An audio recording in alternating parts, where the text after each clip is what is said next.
Bienvenue dans cette capsule vidéo. Aujourd'hui, tu vas découvrir les synonymes. C'est parti! Voici la carte mentale complète qui résume la leçon sur les synonymes. Tu pourras la télécharger dans la description de la vidéo. Dans cette leçon, nous allons découvrir les synonymes.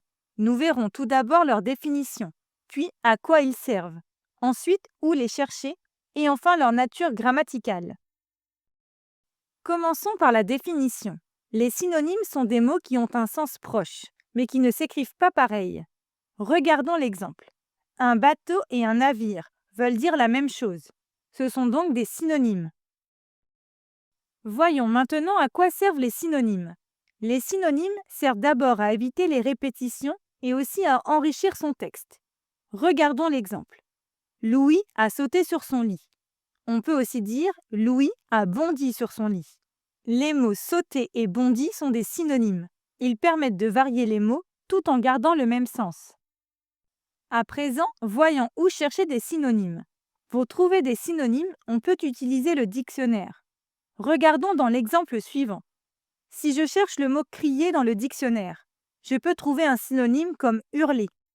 Le dictionnaire nous aide donc à trouver d'autres mots qui veulent dire la même chose. Terminons par la nature des synonymes. Les synonymes ont toujours la même nature grammaticale. Cela veut dire que si le mot de départ est un verbe, son synonyme est aussi un verbe. Par exemple, manger est un verbe. Dévorer est aussi un verbe. Ces deux mots sont donc des synonymes. Maintenant, regardons un nom. Voiture est un nom. Véhicule est aussi un nom. Ils veulent dire la même chose et ont la même nature. Ce sont donc des synonymes. Enfin, observons un adjectif. Beau est un adjectif. Joli est aussi un adjectif. Un synonyme peut remplacer un mot, mais il garde toujours la même nature grammaticale. Et voilà, grâce à cette vidéo, tu sais ce que sont les synonymes.